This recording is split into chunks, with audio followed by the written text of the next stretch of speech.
할렐루야. 우리에게 생명 되신 하나님을 찬양합니다.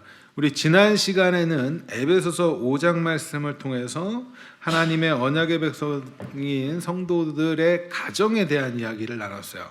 기억하시죠? 네, 기억하실 거라고 믿습니다. 자녀들 뭐 해야 됩니까? 부모 공경. 보다 정확한 표현을 원해요. 저는. 네. 그래요. 잘 들었을 거라고 믿습니다. 우리는 어떤 가정이 되어야 할까요? 남편과 아내의 관계에 대해서, 부모는 또 자녀와의 관계에 대해서 이 복을 누리는 가정의 비밀이라는 제목으로 말씀을 나눴어요. 하나님의 언약의 백성인 성도가 하나님께서 베푸시는 복을 누리는 비밀은 그리스도께서 교회에게 행하신 것처럼, 그리스도는 누구를 떠올릴 수 있어요? 신랑. 그렇죠. 교회에게 하신 것처럼, 교회는 신부. 교회가 그리스도에게 행하신 것처럼, 그건 어떻게요? 아내가 남편에게. 그래서 주 안에서 행하는 것, 이것이 지난주 말씀의 핵심이에요. 그러니까 여러분들이 건강한 가정을 만들고 싶고 하나님께서 인정하는 아름다운 가정, 그래 너네 수고한 가정이야, 괜찮은 가정이야, 너희는 참 복된 가정이구나 라고 누릴 수 있는 방법은 그리스도께서 교회에게 하신 것처럼, 교회가 그리스도에게 하는 것처럼, 또 주 안에서 말씀을 그렇게 행하면 되는 거예요. 다른 것 없어요. 이 사실을 명심하고 가정생활을 한다면 우리는 복된 가정을 이룰 수밖에 없습니다. 여러분들 복된 가정을 이루고 싶으시죠? 지금도 충분히 복된 가정을 이루고 계시겠지만 더욱더 그렇게 누리고 싶으시죠? 그렇다고 한다면 이것을 믿으시고 행하시기 바라요. 이렇게 한다면 반드시 이루어져요. 왜 그럴까요? 하나님의 말씀대로 살아가는 가정은 누가 책임집니까? 하나님이 책임지세요. 하나님이 다스리는 가정은 하나님이 책임지신단 말이에요. 그래서 남자분들만 한번 따라하겠습니다. 우리 미래에 여러분들도 신랑이 될 거라고 저는 기대하고 있는데, 예. 알았으니까. 알았으니까. 일단은 따라하시라고요. 자, 이렇게 따라합니다. 그리스도께서 교회에게 행하신 것처럼, 따라합니다. 그리스도께서 교회에게 행하신 것처럼 아내를 사랑합시다. 특히 우리 결혼하신 분들 크게 한번 해주세요. 시작. 그리스도께서 교회에게 행하신 것처럼 하세요. 왜 안 자신이 없으신가 봐요. 다시 크게 하세요. 그리스도께서 교회에게 행하신 것처럼 아내를 사랑합시다. 아내를 한번 보세요. 그렇게 행하세요. 한번 보세요. 자, 여성분들만 우리 따라할게요. 교회가 그리스도께 행한 것처럼 남편에게 순종합시다. 크게 하세요. 좀 행복한 가정을 만들고 싶지 않으신가 봐요. 네. 다시 한번 크게 합시다. 시작. 교회가 그리스도께 행한 것처럼 남편에게 순종합시다. 자, 이제 자녀를 잘 양육하고 키우고 싶으신 분들, 부모님들 한번 따라하겠습니다. 꾸짖기보다 주님의 사랑이 담긴 훈계로, 꾸짖기보다 주님의 사랑이 담긴 훈계로, 잔소리보다 조언과 충고로. 어떻게 하시라고요? 꾸짖기보다 주님의 사랑이 담긴 훈계로, 잔소리보다 조언과 충고로. 아시겠나요? 그렇게 행하시기 바라요. 복을 누리고 싶은 우리 자녀들, 여러분들만 있는 게 아니라 우리 모두는 다 자녀잖아요. 네, 한번 우리 다 같이 해볼게요. 주 안에서 부모께 순종하고 복종하자. 시작. 주 안에서 부모님께 순종하고 복종하자. 여러분들이 복을 누릴 수 있는 비결입니다. 하나님께서는 자녀들을 감독할 권리를 부모에게 주셨어요. 그러니까 여러분들 부모님께 순종하셔야 돼요. 특히 우리 청소년들, 사춘기에 막 반항하고 싶은 청소년들, 부모님께 순종하셔야 돼요. 자녀된 우리는 주 안에서 부모님께 순종해야 합니다.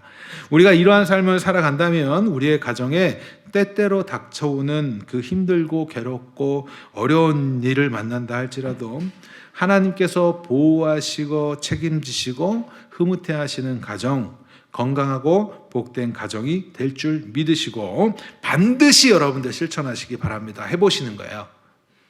지난주에 말씀을 듣고 해보셨습니까? 우리 자녀들 순종했어요? 복종했어요? 안 했대요. 네, 지금부터 해보시기 바래요. 우리 부모님들 잔소리하는 거, 꾸짖는 것보다 주님의 사랑이 담긴 홍계를 하시고 조언과 충고로 안내자의 역할을 여러분들 하시기 바랍니다. 이것이 복을 누리는 삶을 살아가는 가정이에요. 물론 이 복이라는 개념은 제가 강조해서 말씀드리지만 그저 세상에서 잘 나가고 잘 사는 그런 정도의 수준의 복을 말하는 게 아닙니다. 잘 먹고 잘 사는 차원의 수준을 뛰어넘어서 세상은 줄 수도 없고 알 수도 없는, 때때로 변하는 환경에 지배당하는 그러한 복이 아니에요. 어떤 문제들로 인해서 결코 흔들리는 그런 정도의 수준을 말하는 게 아니에요. 하나님과 함께하는 복입니다. 사실 이 복을 여러분들 복 받기 바라시죠? 대부분은 어떤 복 바래요? 세상에서 잘 되는 복을 바래요. 그러나 진짜 복을 여러분들 소망하실 수 있어야 되는데 그러기 위해서는 하나님의 은혜가 필요해요. 그 복이 뭔지, 그 기쁨이 뭔지를 알아야, 그 평안이 뭔지를 알아야 그 복을 더욱더 사모할 것 아니겠어요? 그러니까 그저 이 땅에서 예수 믿어서 잘 되겠다라고 생각하는 건 하나님을 잘 모른다는 고백이기도 해요. 그러니까 여러분들이 잘 배우셔야 됩니다. 그래서 이 복을 이 자리에 예배드리는 모든 주님의 가정들 가운데 가득하기를 정말 소망합니다.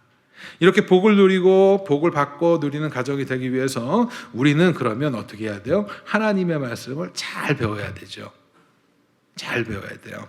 그래야 그리스도께서 교회를 위해서 어떻게 하셨는지, 그렇죠? 또 예수 그리스도를 통해서 탄생한 교회는 어떻게 그리스도를 향하여 순종을 했는지, 어떻게 주 안에서 자녀를 양육하고 자녀된 자로서 순종을 해야 하는지를 알 수 있지 않겠어요? 구체적으로 이제 실천에 들어가야 되잖아요. 그러면 알아야 돼요.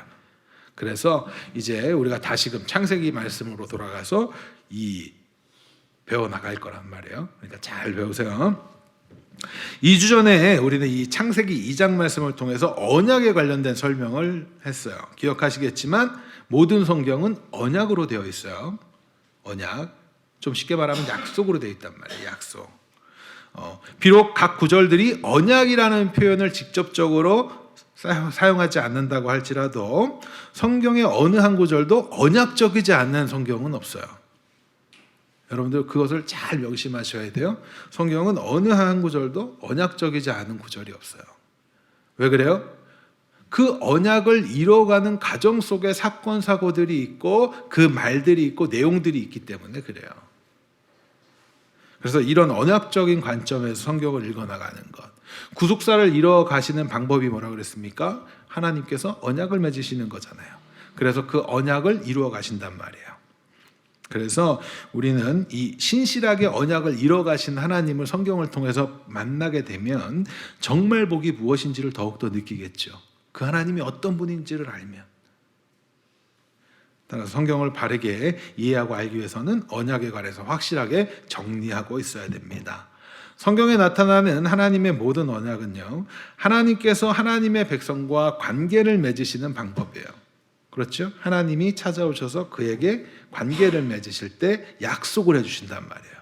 내가 이렇게 할 거야? 약속을 하세요. 언약이죠. 네. 언약을 맺으시는 궁극적인 목적은 뭐예요? 목표점. 그거는 하나님께서 계획하신 것, 그것을 성취하기 위해서죠. 곧 새하늘과 새 땅, 우리가 어렸을 때부터 많이 익히 들었던 천국, 하나님의 나라, 영원히 함께할 하나님의 백성과 함께할 그 영원히 함께하는 그 나라, 거기에 실패와 실수도 없이 하나님이 반드시 이루어 가시겠다는 하나님의 의지가 담긴 약속이에요. 그러니까 하나님이 이루시겠다는 것을 약속해 주신 거란 말이에요. 우리는 때때로 부모님과 약속을 하면 부모님이 다 약속을 지켜주십니까? 고개를 격렬하게 흔드는 우리 새아이를 발견하게 됩니다. 약속을 못 지킬 때도 있죠, 부모님이. 그렇죠? 그러나 하나님은 그렇지 않아요. 하나님은 그렇지 않아요. 자녀들이 우리 부모님과 약속을 하죠. 자녀들이 그 약속을 잘 지킵니까? 솔직히 여러분들이 대답하세요. 아까 전에 부모가 안 지킨다고 했으니까 여러분들은 어떻습니까? 여러분들도 그렇지 않지요? 그러나 하나님은 약속을 지키십니다. 그렇기 때문에 우리의 구원이 안전한 거예요. 하나님이 약속해 주셨기 때문에 안전한 거예요. 내 믿음이 커서 우리가 구원을 받는 게 안전한 게 아니라 하나님이 약속을 지키시는 분이시기 때문에.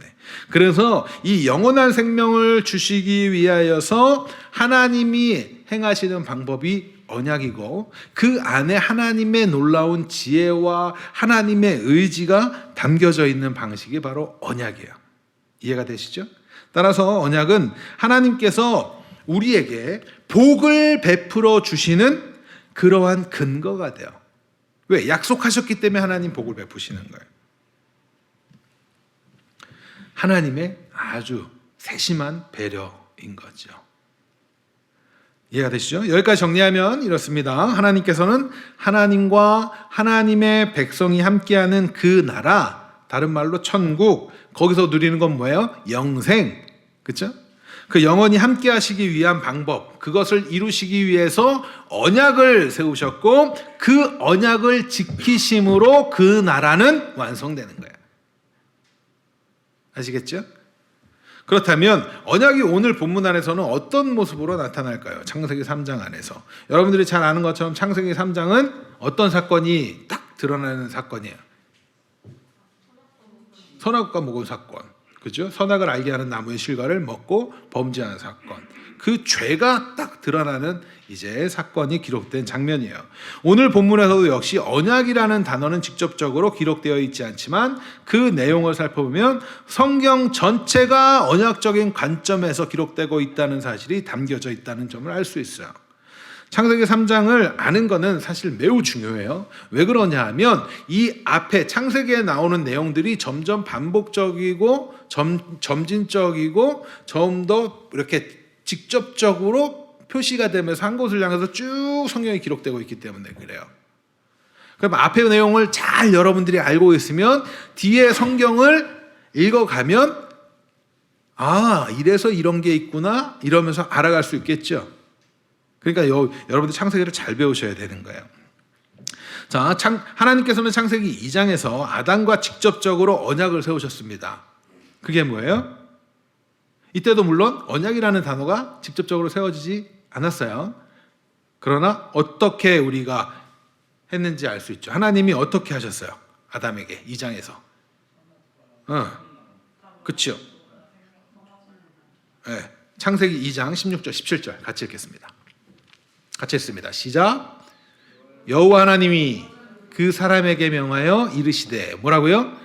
동산 각종 나무의 열매는 내가 임의로 먹되 선악을 알게 하는 나무의 열매는 먹지 말라. 내가 먹는 날에는 반드시 죽으리라. 그렇죠? 그래서 우리 이것에 대해서 배웠죠. 행위 언약에 대해서 배웠어요. 행위 언약. 하나님께서는 온 인류를 대표하는 아담과 언약을 맺으심으로써 그에게 먹지 말라라는 계명을 지킬 것. 거기에 뭘 요구하세요? 순종을 요구하셨잖아요. 순종. 그것을 조건으로 열매를 허락하세요. 어떤 열매? 생명나무의 열매. 그럼 만약 이 일을 어기게 되면 어떻게 돼요? 죽는 거예요. 반드시 죽는다. 우리 과거에도 했어요. 죽음이란 뭐라 그랬어요? 그냥 흙으로 돌아가는 것, 그것도 죽음이죠. 그러나 진짜 죽음이 뭐라고요? 하나님과 관계가 끊어져 버리는 거예요. 하나님과 단절되면, 하나님이 성경에 보면 우리는 이제 신약까지 가지고 있으니까 성경에 보면 예수 그리스도를 생명이라고 그러죠. 내가 곧 길이요 진리요 생명이니 예수님이 생명인데 죄는 그걸 어떻게 해요? 예수님과 관계를 단절시켜요. 가로막아요. 죄의 무서운 점이 그거예요. 죄의 무서운 점이 하나님과 관계를 끊어지게 만든단 말이야. 그거는 곧 뭐예요? 생명을 잃어버리는 거죠. 그래서 우리가 예수 믿으면 구원받습니다. 예수 믿으면 생명을 얻습니다. 라는 표현은 뭐예요? 예수님이 생명이시기 때문에 그가 내 안에 거하고 내가 그 안에 거하면 우리는 생명을 누리는 거예요. 그래서 천국은 우리가 나중에 죽어서 가는 것도 천국, 하나님의 나라 맞지만 영원히 누리는, 이 땅에서도 천국을 맛보고 누리는 거예요. 예수를 믿으면. 세상은 알 수 없는 그 평안을 우리는 누리게 된단 말이에요. 그래서 이를 어기게 되는 제재, 어겼을 때 제재가 뭐예요? 죽는다. 우리 지난번에 했죠. 약속의 그 세 가지 요소. 그죠? 조건이 있었고, 제재가 있었고, 그런 것들이 있었죠. 자, 선악을 알게 하는 나무의 실과를 먹지 말라는 말씀에 담겨진 그 행위 언약에서 주의 깊게 읽어내야 할 점은 그것이 생명나무의 열매를 먹는 것으로 나아가는 조건이 된다라는 점이에요. 생명나무의 실과를 먹을 수 있는 조건은 반드시 이 선악을 알게 하는 나무의 실과를 그 시험 테스트를 통과해야 돼요. 그것을 통과해야 열매를 얻게 된다라는 점을 여러분들 기억하셔야 됩니다. 자, 이 선악을 알게 하는 나무의 실과를 먹지 말라라는 하나님의 계명을 지키는 조건이 이 안에 담겨져 있는데, 만약 첫사람 아담과 그와 한 몸인 하와가 선악을 알게 하는 나무의 실과를 먹는 일을 하지 않았다면, 오늘 본문에서처럼 먹었는데 오늘 본문은 먹지 않았다면 어떻게 됐을까요? 그는 동산에서 생명나무의 실과를 먹을 수 있었단 말이에요. 그러면 살아갈 수 있겠죠. 하나님의 계명 곧 선악을 알게 하는 나무의 열매를 먹지 말라라는 말씀은 하나님과 영원히 함께하는 나라에서 영원한 생명을 복으로 누리며 살아갈 수 있는 방법이기도 한 거예요. 그 테스트가. 이 표현을 듣고서 이런 생각을 혹시 하실 분들이 계실지도 모르겠어요. 그러면 이 선악을 알게 하는 나무의 그 계명을 지키면 구원을 받는 방법이 또 다른 방법이 있는 것인가? 이런 생각 안 드세요? 여러분들은 구원을 받는 걸 어떤 조건을 갖고 있다고 생각하세요? 뭐 하면? 우리 요한복음 3장 읽었잖아요. 그래서 교동문 읽은 건데. 뭐예요? 저를 믿는 자마다 멸망치 않아요. 그러니까 예수를 믿어야 우리는 영생을 누리는 것인데, 지금 이 내용으로 보자면 선악을 알게 하는 나무의 실과를 통과하는 것이 생명나무를 얻는 것이다 라고 하면 왠지 구원이 또 다른 길이 있는 것은 아닌가, 이런 생각이 들잖아요. 그래서 잘 들으셔야 돼요. 그런 생각이 드시는 분들은. 자, 하나님께서 처음 행위 언약 곧 선악을 알게 하는 나무의 실과를 금지하신 그 하나님의 법에 사람이 순종했다면 분명 생명나무의 실과를 먹을 수 있었죠.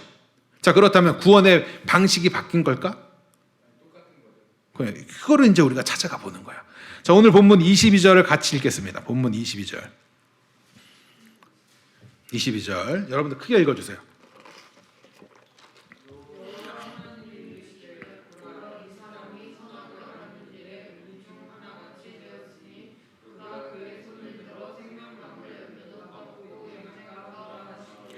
이를 세번역 성경으로 읽으면 이렇게 됩니다. 같이 읽습니다. 주 하나님이 말씀하셨다. 보아라, 이 사람이 우리 가운데 하나처럼 선악을 알게 되었다. 이제 그가 손을 내밀어서 생명나무의 열매까지 따서 먹고 끝까지 살게 하여서는 안 된다. 어떤 의미인지 아시겠죠? 그러면 반대로 이거를 통과했으면 따먹고 생명나무의 열매를 먹는 게 맞죠. 아담이 이 선악을 알게 하는 나무의 실과를 먹지 말라는 조건이 담긴 하나님의 법에 순종을 했다면 그에게는 생명나무 실과가 제재되지 않고 그 생명나무의 실과를 먹고 영원히 살 수 있었어요. 그러나 오늘 본문에서 우리가 읽은 것처럼 실패했고 이 테스트를 통과하지 못했죠. 그 결과로 어떻게 돼요? 생명나무 실과로 나아갈 수가 없는 거예요. 영원히 살 수 있는 기회를 스스로 차버렸고 스스로 행할 수가 없으며 스스로는 불가능한 상태가 되어버린 것이죠. 왜? 하나님의 법을 어겼어. 하나님의 제재는 뭐였어요? 제재. 이거를 어겼을 때 너희는 죽는다. 그러니까 실패해서 이제는 기회가 그들에게는 스스로 할 수 있는 것이 없어요. 죽음을 맞게 되는 거예요. 하나님께서는 임의로 생명나무의 실과를 먹은 것을 막기 위해서 그들을 그래서 에덴 동산에서 내어보내시고 생명나무로 가는 길을 그룹들과 두루 도는 불칼 두어서 지키게 하시죠. 맞아요? 이제 스스로는 생명나무로 나아갈 수 있는 길이 없어요. 죄의 문제는 결국 생명을 스스로 얻을 수 없게 하는 결과를 가져오게 된 거예요. 우리는 먼저 이 사실을 인정해야 돼요. 여러분 복된 가정으로, 그래서 복을 누리는 가정으로, 하나님 안에 하나님의 백성으로 서고 싶으세요? 그것을 느껴보고 싶으세요? 그렇다면 여러분들은 먼저 이 사실을 인정하셔야 돼요. 아, 나는 스스로 불가능하구나. 나는 스스로 생명나무로 나아가서 그 실과를 먹을 수 없구나. 따라하겠습니다. 우리는 스스로 영원한 생명을 소유할 수 없습니다. 우리는 스스로 우리를 구원할 수 없습니다. 우리는 불가능해요. 이 세상에 그 누구도 제 아무리 돈이 많고 권력이 있고 명예가 있고 인기가 있고 지금 현재 너무나 건강하다고 할지라도 우리는 스스로 영원한 생명을 소유할 수 없는 존재. 다시 말씀드리지만 이런 생각을 하시는 분들이 간혹 있을 수도 있어요. 나는 선악을 알게 하는 나무의 실과를 내가 본 적도 없고 먹은 적도 없는데. 그런 생각 안 들어요? 맛이 어떤지, 역시 미식간 달라요. 맛이 어떤지 궁금하대요. 실과를 먹지 않았습니다. 그런데 왜 아담이 먹은 걸 내가 나한테까지 이래야 되나요? 이런 생각 해본 적 없으세요? 아담이 먹었지 내가 먹었나? 이런 궁금증에 대해서 답을 찾기 위해서는 선악을 알게 하는 나무에 담겨진 의미를 좀 더 생각해 볼 필요가 있어요. 간혹 어떤 분들은 선악을 알게 하는 나무의 실과를 마치 우리 리안이처럼 먹으면 어떤 맛일까? 그런 열매로 생각을 하는 분들이 있지요. 그러나 그런 생각을 하기 때문에 그런 의문이 드는 거예요. 그러나 이는 단순히 어떠한 열매를 설명해 주려고 하나님이 지금 말씀하시는 것일까요? 아니죠. 마치 지난 시간에 하나님께서 우리에게 이렇게 교육해 주시는 방법은 지난 시간에 부부와 연합, 그 혼인관계를 통해서 궁극적으로는 신랑된 예수 그리스도와 그리스도와의 관계를 설명해 주시는 것처럼 선악을 알게 하는 나무를 통해서 하나님이 설명해 주시고 싶으신 것이 있는 거예요. 그러니까 이러한 것들은 우리에게 시청각 교재 같은 거죠. 아시겠어요? 시청각 교재 같은 걸로 왜 우리 수준에 맞춰서 설명해 주셔야 되니까. 그러면 선악을 알게 하는 나무 속에 담겨져 있는 게 가장 포인트는 뭐예요? 하나님의 법이라는 거예요. 하나님의 통치, 하나님의 다스림. 선악을 알게 하는 나무의 실과를 보면서 우리는 무엇을 떠올려야 돼요? 하나님의 법을 떠올려야 돼요. 아, 하나님이 창조주이시구나, 나의 주가 되시는구나를 떠올릴 수 있어야 되는 거예요. 하나님의 법은 그러면 어떤 법입니까? 하나님께서는 거룩하신 분이시기 때문에 하나님과 함께하기 위해서 거룩하게 하겠죠. 그 법을 지키면. 하나님의 다스림에 온전히 우리가 순종하면 우리는 거룩해져요. 그것을 다른 표현으로 하면 의롭다라고 하는 거예요. 그죠? 그 거룩함을 이루기 위해서 필요한 것은 거룩하신 하나님께서 세우신 그 법을 지킴으로써 거룩함을 입는 거예요. 이러한 거룩함을 창세기가 기록되었을 당시, 창세기는 언제 기록됐다고 했죠? 출애굽 당시 모세를 통해서. 그렇게 출애굽한 이스라엘 민족에게 구체적으로 어떻게 나타났을까요? 바로 하나님의 율법을 통해서 나타나요. 그러니까 사실 선악을 알게 하는 나무의 실과의 그 그림으로 우리에게 교보제로 사용됐던 그것은 지금 이 법으로 설명해 주기 위한 이 기초가 되는 거죠. 아시는 것처럼 하나님의 율법은 하라와 하지 말라 이런 내용으로 돼 있죠. 행위에 대해서. 하나님의 율법은 하나님의 통치가 이루어진 나라에 거룩한 백성으로 만들기 위하여 그들을 세상으로부터 구별하기 위하여 하나님이 세워주신 법이에요. 그렇죠? 십계명. 그러니까 너희는 이방인과 같이 다르게 해야 되는데 그 하나님의 백성은 이 법을 이렇게 지켜야 돼. 이렇게 공포하고 아멘 그렇게 하겠습니다. 이러면서 순종을 막 고백하고 막 이러면서 막 하잖아요. 그렇죠? 하나님의 백성은 그 법을 지켜야 합니다. 그렇죠? 만약 그 법을 어기게 되면 어떻게 돼요? 우리 구약에 여러분들이 이제 성경을 읽다 보면 창세기 막 좀 읽으면 재밌어요. 창세기는 막 재밌게 읽어요. 출애굽기 앞부분 막 신에서 막 재밌게 읽다가 그 다음에 어떻게 돼요? 점점 뒤로 가면서 뭔가 재미가 조금 어렵고 막 재미가 없어지다가 레위기 가면은 성경책을 덮죠. 무슨 말인지 모르겠으니까. 여러분 굉장히 중요해요. 이 앞부분들이. 그러한 법들. 그래서 하나님의 법을 어기면 어떻게 됩니까? 죽어요. 죄가 되는 거예요. 죄. 그렇죠? 하나님의 법을 어기면 죄가 되는 거예요. 여러분들 우리가 죄에 대해서 다시 한번 정리를 하자면 운전을 하면서 교통법규를 어기는 것 죄예요? 죄가 아니에요? 죄예요. 그러나 성경에서 말하는 죄는 보다 깊고 보다 크고 보다 어떤 게 죄예요? 본질적으로 하나님의 뜻에서 벗어나는 게 죄라고요. 하나님의 그 법을 어기는 것이 죄라고요. 그러면 죄의 삭은 뭐였습니까? 죄의 삭은 사망. 죄의 삭은 사망이에요. 로마서 6장 23절. 로마서 6장 23절. 제가 성경을 읽어드리는 이유는 이 말씀드리는 그 근거가 성경 안에 있다는 거예요. 다른 거 갖고 얘기하는 게 아니라 성경 갖고 얘기하는 거예요. 23절 같이 읽습니다. 시작.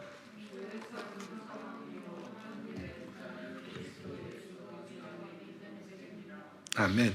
죄의 삭은 사망이에요. 죄의 결과는 결국 죽음이란 말이에요. 그런데 하나님 앞에 요거는 요 정도니까 괜찮고 크고 작음이 있을까요? 거룩하다는 건 한 점의 그 티끌도 용납지 않는 거예요. 순백색, 순수 뭐 이런 그런 거란 말이에요. 야고보서 말씀을 보면 이렇게 기록해요. 야고보서 2장 11절.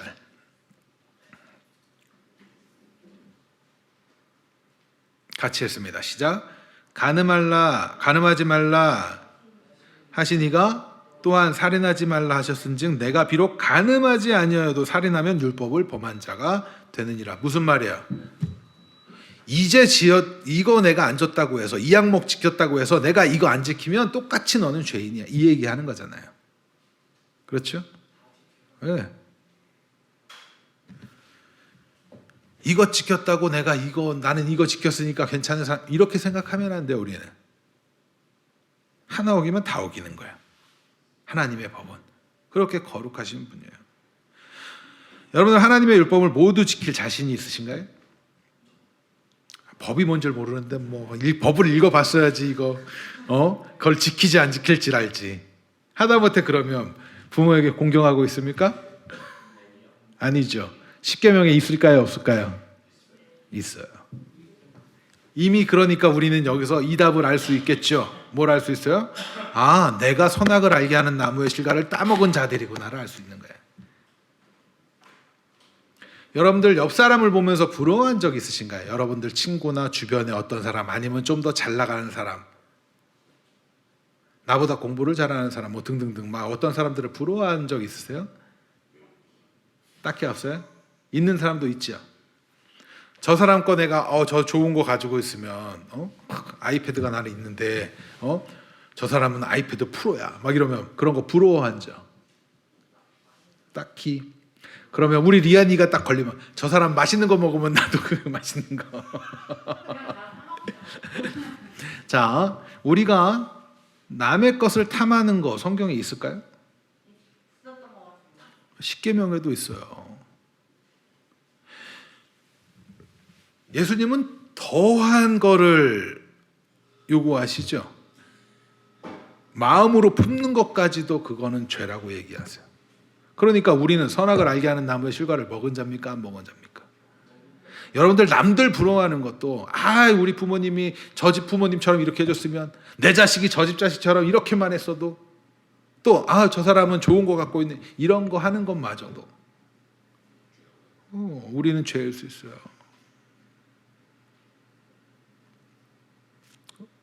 그거 잘 하셔야 돼요.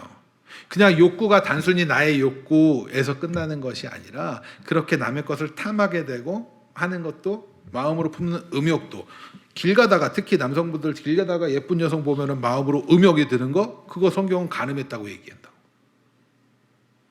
무섭죠? 우리는요 그 십계명만 알아도 나는 자 그러면 가장 큰 거 하나님을 주로 고백하고 있습니까? 하나님을 나의 주로, 나의 온전한 주로, 그래서 그 온전히 섬기고 있습니까? 십계명 첫 번째 계명이 뭐야? 나 외에 다른 신을 두지 말라. 하나님을 온전히 믿지 않는 건 다른 신을 내가 두고 있다라는 거야.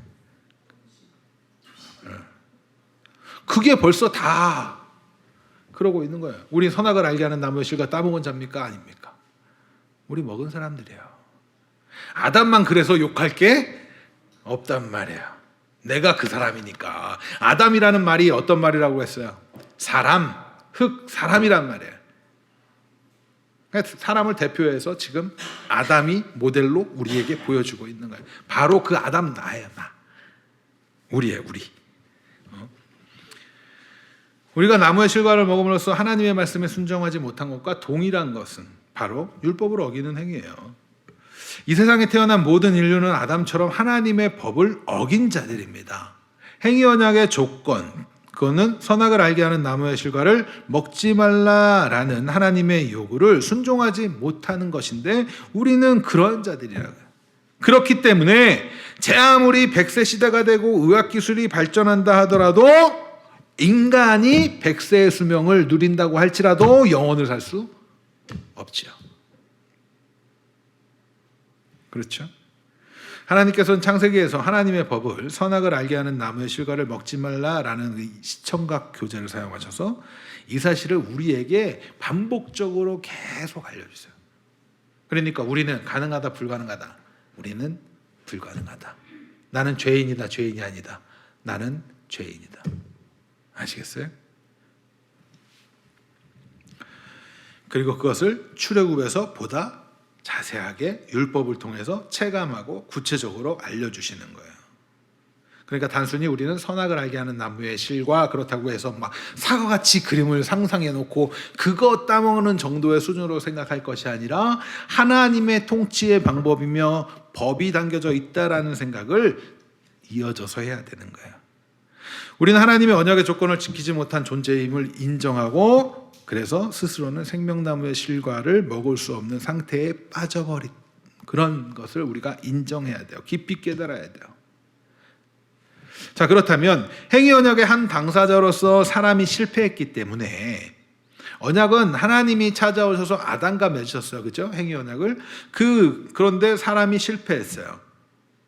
그렇다면 이런 생각이 들지요. 하나님의 그 궁극적인 계획은 하나님과 함께하는 하나님의 나라에서 하나님의 백성이 함께하는 것인데 인간이 실패했기 때문에 실패할 것인가? 그럼 우리는 너무나 잘 알고 있어요. 많이 들어갔고 신약도 성경을 통해서 배웠으니까. 하나님께서는 아담, 우리가 실패할 것을 그러면 전혀 예측하지 못하셨을까? 어쩌면 운명이었을 굉장히 좋은 생각. 네. 우리 이런 생각들을 해볼 수 있잖아요. 응? 운명이지 않았을까? 그런 하나님이 먹어봐라 이렇게 두었을 수도 있잖아요. 그런 생각해보는 거 매우 중요해요.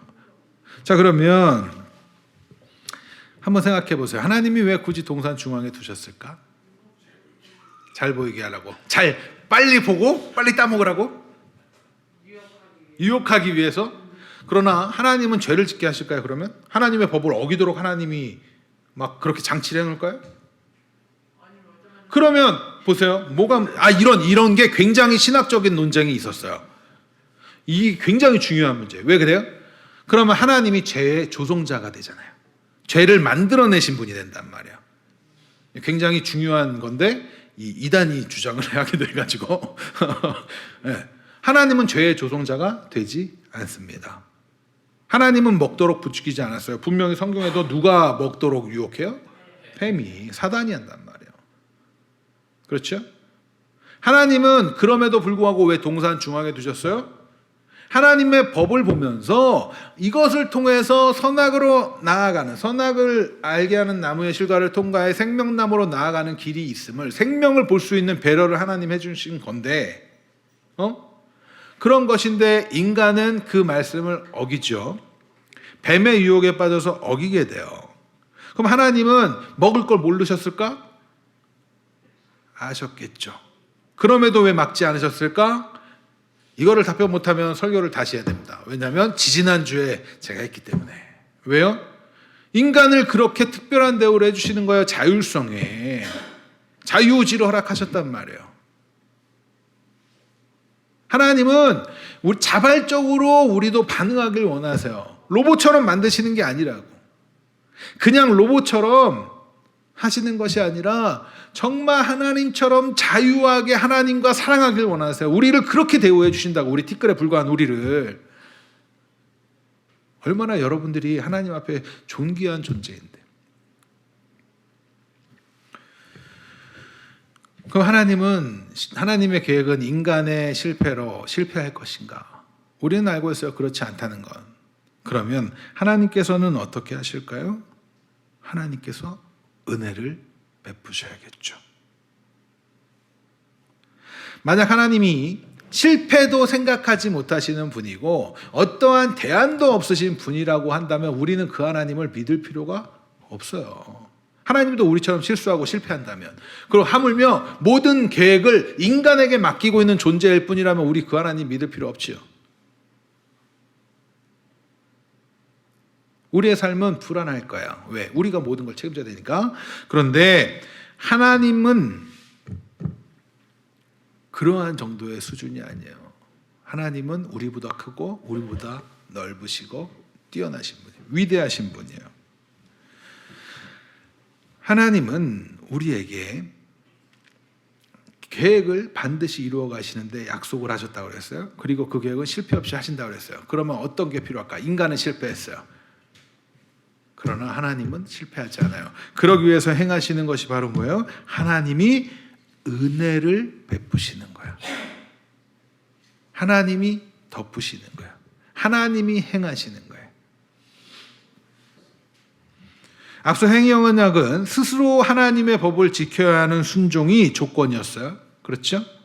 그러나 모든 우리는 하나님의 법을 지키지 못하면서 실패했어요. 그리고 스스로 불가능한 상태에 빠졌어요. 행위 언약 아래 나타난 하나님의 법은 무엇을 드러내요? 인간의 한계를 깨닫게 해요. 불가능함을 깨닫게 해요. 그래서 로마서에는 이렇게 기록합니다. 3장 20절. 같이 했습니다. 시작.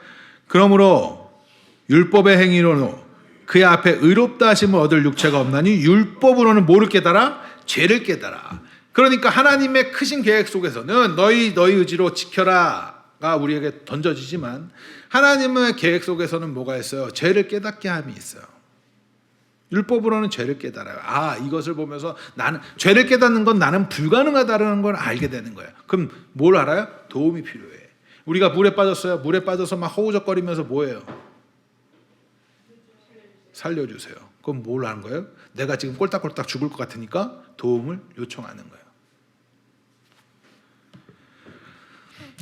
행위 언약 아래서 인간은 죄를 깨닫게 됩니다. 이렇게 죄를 깨달은 인간, 불가능한 이들에게 필요한 것은 바로 하나님께서 어떠한 조건도 없이 베풀어 주신 은혜가 필요한 거예요.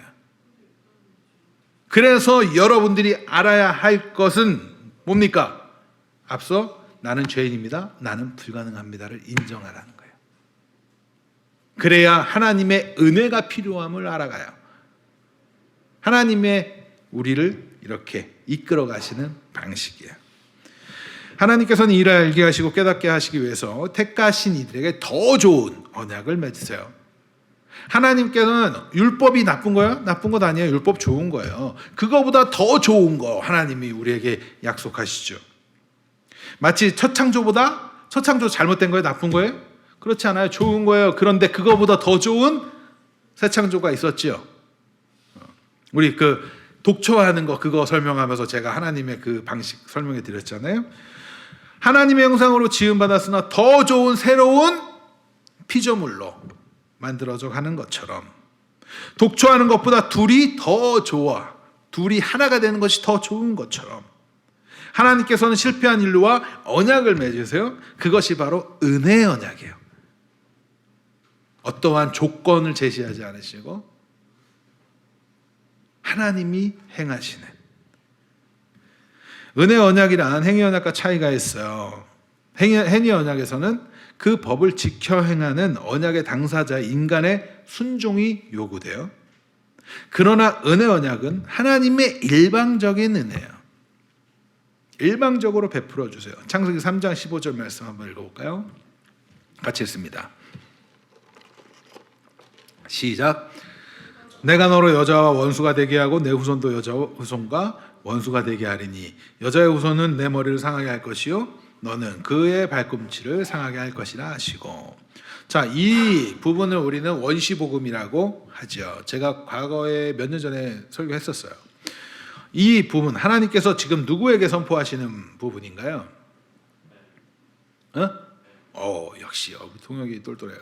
뱀. 사단에게 지금 하나님이 심판을 선포하세요. 그러나 이 안에서 하나님께서 일방적인 은혜를 베푸시는 은혜의 언약의 방식을 보게 돼요. 하나님께서 왜 사단을 심판하셨습니까? 여기에는 인간의 어떠한 수고와 노력, 법을 지켜라 뭐 어떠한 것들을 달고 있어요? 그렇지 않아요. 내가 하나님이 하시겠다는 거야. 어떻게? 여자의 후손으로 내 머리를 상하게 할 거야. 너는 그 발꿈치를 상하게 할 것이지만 내가 너를 머리를 상하게 할 거야. 그 말씀하고 계세요. 여기엔 인간의 어떠한 수고와 노력이 있나요? 인간의 수고와 노력이 담겨져 있지 않아요. 이 구절들에 관해서 우리 다음 주에 좀 더 살펴보게 될 거예요. 오늘 말씀들에. 우리가 아는 것처럼 이 구절들은 여자의 후손으로 오시는 그 예수님께서 십자가 사건으로 이렇게 향하고 있는 구절이에요. 예수님의 십자가 사건을 통해서 예수님께서는 죽임을 당하시지만 사단을 멸하게 한다는 메시지가 이 안에 담겨져 있죠. 예수 그리스도의 십자가를 통해서 우리의 죄의 문제가 해결이 되는 것처럼 행위 언약에 실패했기 때문에 죽어야 할 당사자인 사람을 대신해서 여자의 후손으로 오신 예수님께서 죽임을 당하시는 그 상처를 입으시지만 이 십자가에서 죽으심을 통해서 사단을 멸하시고 행위 언약에 실패한 죄를 은혜로 덮으시는 하나님의 방식. 성경은 끊임없이 행위 언약과 은혜 언약이 이렇게 같이 가요.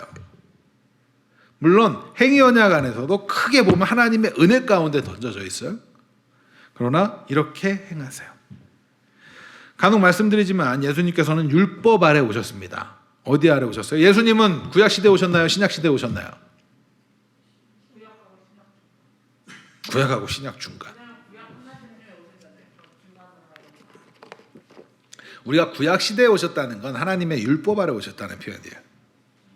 예수님은 율법 아래 오셨어요? 아니면 율법 아래 오셨죠. 그렇기 때문에 예수님께서 나은 지 8일 만에 할례를 받으시고 율법을 행하시고 안식일 지키시고 막 이런 걸 유월절 지키시고 막 이런 걸 행하시는 거예요. 율법을 지키시는 거란 말이에요. 그런데 간혹 성경에 보면은 그 바리새인들이 왜 율법을 안 지키냐 막 이런 얘기하죠. 그거는 하나님의 말씀에 율법을 말하는 게 아니라 장로들의 유전, 자기네들이 만들어 놓은 것까지 그거 왜 안 지키냐 이런 항의하고 이러는 거란 말이에요. 예수님은 율법을 다 지켜 행하세요. 그리고 율법에 궁극적으로 원하는 바가 뭐예요? 뭘 요구하세요? 하나님. 아까 전에 법의 조건, 행위 언약의 조건, 순종. 예수님은 어디까지 순종하세요? 죽기까지 순종하십니다. 율법 아래 오셔서 죽기까지 순종하세요. 그러니까 하나님의 법을 온전히 지킬 수 있는 자는 누구밖에 없다? 예수님밖에 없다. 이거 굉장히 중요한 거예요. 그냥 단순히 예수를 믿습니다. 그래서 우리를 구원받습니다로 알면 안 돼요. 예수님이 왜 우리의 구세주가 되세요? 하나님 앞에 앞서 행위 언약을 지켜내야 생명나무로 갈 수 있다고 그랬어요. 그걸 갈 수 있는 분은 누구밖에 없어요? 예수님밖에 없어요. 그러면 우리가 가려면 어떻게 해야 될까요? 따라가요? 네. 어떻게 따라가요? 잘 알고 행하도록 노력해서. 그러면 다시 나의 행위가 필요한 거예요? 내가 먼저 인정하고 자, 데려가 달라고 해야지. 데려가 달라고 의지하죠. 제가 원하는 답이 안 났으니까 계속 묻는 거 아닙니까? 쉽게 말하면 예수님과 손잡고 가면 되고, 보다 정확하게 말하면 예수님과 연합해서 가면 되는 거예요. 예수님 폭에 담겨져서 가면 되는 거예요. 그게 믿음이라고. 그게 예수를 주로 고백하는 거라고. 우리가 예수님 왜 믿어야 돼요? 그렇게 나아갈 수 있는, 하나님 앞에 나아갈 수 있는 분은 예수님밖에 없어. 그런데 우리가 예수님 앞에 딱 붙어 있으면, 그래서 예수님이 내 안에 거하고 내가 예수님 안에 거하면 그러면 가는 거야. 그게 믿음이잖아요. 아시겠어요? 그래서 예수 믿는 거야. 어디 가서 예수라는 이름이 예수님밖에 없나요? 그 당시에 가장 흔한 이름이 예수였다고. 히브리인 유대인들에서 우리 여기도 리안이가 둘이나 있잖아요. 흔치 않은 일이지만 맞아요? 여기 흔한 이름들이 있어요. 우진 되게 흔한 이름이에요. 그렇죠? 네. 예지 되게 흔한 이름이에요. 요즘 연예인들 이름 중에 되게 많더라고. 선영 되게 많아요. 정주 되게 많아요. 동주도 되게 많네요. 굉장히 많은 이름들 있잖아요. 당시에 유행하는 이름들이 있어요. 예수님이라는 이름도 그랬다고. 그런데 그 예수님과 우리가 믿는 예수님이 다른 점이 뭐냐고. 하나님의 법을 온전히 지키시는, 죽기까지 순종하신 분은 우리 성경을 통해서 나타내 보여주신 독생자 예수 그리스도밖에 없기 때문에 예수님 믿는 거예요. 어디 가서 이제 예수님 믿으세요라고 설명하면 여러분들이 이러한 내용들을 알고 설명하셔야 돼요. 왜 예수 믿어야 되는지. 그냥 예수 믿으면 천국 가요?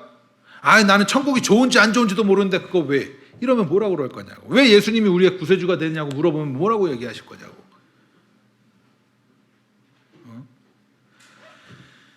예수 그리스도의 공로로 우리는 이제 하나님 앞에 나아갈 담대함을 얻는 것이에요. 누구 어떻게 가라고요? 예수님 폭 쌓여서. 예수님 손잡고 가는 거예요.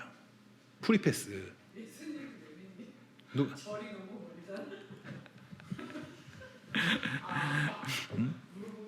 네. 아시겠어요? 그 사실을 여러분들 기억하셔야 돼요. 예수님을 믿으면 근데 이런 생각이 들죠. 그러면 예수 믿는 게 조건이지 않나요? 이런 생각 들죠. 조건인가요? 우리에게는 순종이지만 모르는 사람에게 거저주는 것이고 선물이지만 그게 포인트예요. 자, 하나님이 택하셔서 에베소서 말씀해 보면 뭐예요? 예정하고 작정하셔서 하나님이 택하셔서 또 믿음을 골로새서 선물로 줬기 때문에 우리가 믿을 수 있는 거잖아요. 그러면 그게 조건이에요? 하나님의 은혜지. 결국 우리가 예수 그리스도를 주로 고백할 수 있는 건 하나님의 은혜인 거예요. 하나님의 은혜는 우리가 거부할 수가 없어요. 하나님이 우리를 택하시고 부르셨는데 우리가 어떻게 거부해? 그러니까 여러분들이 이렇게 교회에 나와서 하나님의 말씀을 듣는 기회를 얻었다는 것만으로도 하나님이 여러분들을 부르고 있다는 사실을 여러분들 기억하셔야 돼요. 그러니까 괜히 내 멋대로 더 하다가 나중에 때 되면 내가 갈게요 이런 소리 생각하지 말고 부르실 때 나와서 믿는 거예요. 부르실 때 나와서 배우는 거예요. 하나님의 말씀을. 이러한 행위 언약과 이 은혜 언약의 관계는 성경에서 처음 창세기의 그 동산 중앙에 세우신 선악을 알게 하는 나무, 생명나무 이 관계 속에서 메시지를 반복적으로 점점 이렇게 설명해주고 있는 거예요. 그래서 우리에게는 뭐가 필요해요? 은혜가 필요해요. 하나님의 은혜가 필요해요. 앞서 말했죠. 여러분들이 천국에 대해서 하나님의 은혜가 얼마나 크고 감사한 일인지를 모르니까 딴짓도 하고 그런 것도 하겠지만, 그런데 이거를 어떻게 알려면 어떻게 해야 돼요? 처음에 자꾸 들어야지 믿음은 어디서 나니까 들음을 통해서 이렇게 정리를 하시는 거예요. 여러분들 미국 가봤어요? 미국이 있죠. 그럴걸요. 거기에 굉장히 여러분들 제일 가고 싶어하는 나라, 우리 지안이랑 얘기했을 때 스위스 얘기했는데 저도 스위스 굉장히 가보고 싶었거든요. 거기가 있는 거 알아요. 비록 내가 못 봤지만 사진으로 하면서 거기가 너무나 아름다운 걸 알았으니까 가보고 싶은 거잖아요. 천국에 대해서 하나님에 대해서 자꾸 듣고 배워야 하나님께로 나아가야 되는 거예요. 아시겠죠? 그래서 여러분들은 어렵고 힘들어도 말씀을 잘 배우시기 바랍니다. 오늘 이 내용을 여러분들 잘 기억하세요. 아담은 실패했어요. 그러나 두 번째 아담으로 오신 예수님은 실패하지 않았어요. 행위 언약을 지켜 행하셨어요. 이제 우리는 거기를 통과하는 건 어떻게? 은혜 가운데 예수 그리스도를 영접하고 믿음으로 말미암아 그렇게 나아가는 거예요. 아담은 조건을 지키지 못했어요. 그러나 예수님은 그 조건을 지키셨어요. 이제는 우리는 믿기만 하면 돼요. 그것도 믿음도 선물로 주셔. 감사하지 않습니까? 우리가 예수 그리스도를 믿는다는 것은 이렇게 하나님의 은혜 아래 거함으로써 영원한 죽음이 아닌 예수 그리스도와 한 몸 되어 영생을 누리는 삶을 살아가게 되는 거예요. 이 사실을 여러분들 기억하시고 다음 시간에는 본문을 좀 더 살펴볼 거니까 읽고 오세요. 정말 생명, 영원한 생명 그것에 대해서 이야기하는데 그리고 너무나 좋은 곳이라고 한다면 궁금하지 않아요? 별 5개의 레스토랑 뭐 이런 데는 궁금하고 천국은 안 궁금해요. 너무나 재밌고 즐거운 곳 궁금하잖아요. 가보고 싶은 곳 있잖아요. 그러니까 그것을 이제 배워볼 거예요. 아시겠죠? 그러니까 읽어보세요. 반드시 한번 읽어보세요. 얼마 안 걸려 이거 읽는데. 아시겠죠? 읽어보시기 바랍니다.